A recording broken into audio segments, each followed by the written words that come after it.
গ্রামের ভোরের বাতাসে এখনও শিশির ঝরে। চারপাশে পাখির ডাক, দূরে কোথাও মসজিদের মাইকে ফজরের আজান শেষ হল। কচি পাতায় শিশির জমে আছে, আর বাতাসে শীতল আমেজ। ইউসুফ সাহেব ধীরে ধীরে মসজিদ থেকে ফিরছেন। সাদা পাঞ্জাবি, মাথায় টুপি।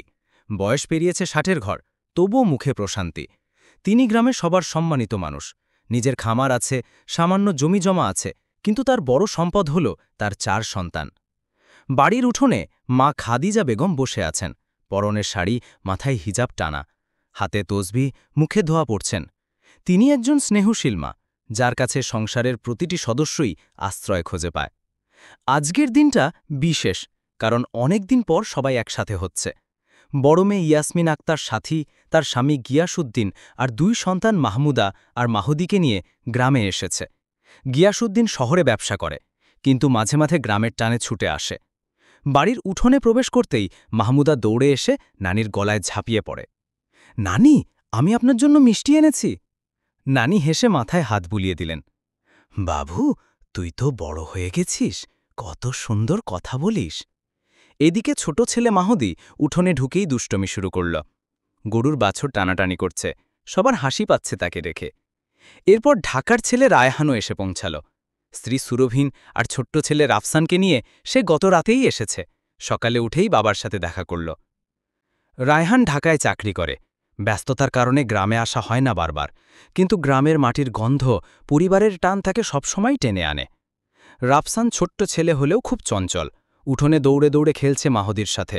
ওদের হাসির শব্দে পুরো বাড়ি মুখর হয়ে উঠল। বাড়ির ভেতরে রাকিব আর আলিফও আনন্দে ভরে উঠেছে। রাকিব কলেজ পড়ুয়া, সবসময় নতুন কিছু করতে চায়। আজ ভাইদের সাথে দেখা হবে বলে সে খুব খুশি। আলিফ মাদ্রাসায় পড়ে, নরম স্বভাবের ছেলে, সবার সাথে মিষ্টি কথা বলে। বাড়ির রান্নাঘর থেকে ভেসে আসছে ভুনা খিচুড়ি আর দেশি মুরগির ঝোলের গন্ধ। মা খাদিজা মেয়ে আর বউমাকে নিয়ে রান্নায় ব্যস্ত। সাথী হাসিমুখে বলল, আম্মা, আজ তো আমাদের মিলন মেলা, আমি নিজে রান্না করব। খাদিজা হেসে বললেন, আরে না মা, তুই বিশ্রাম কর, আমি আর তোর ভাবি মেলে সামলে নেব। দুপুরে সবাই একসাথে বসে খাওয়ার ব্যবস্থা হলো।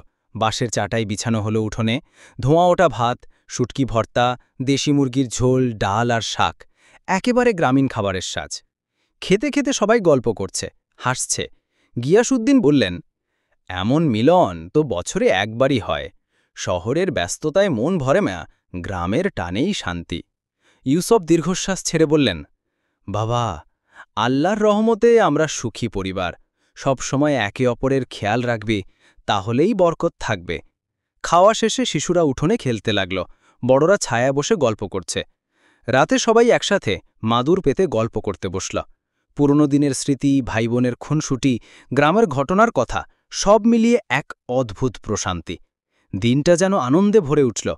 এইভাবেই শুরু হল রায়হানের সুখী পরিবারের কাহিনী। পরবর্তী পর্বে দেখানো হবে রায়হানের ঢাকায় চাকরির ব্যস্ততা ও কিভাবে সে পরিবারকে সামলানোর চেষ্টা করে।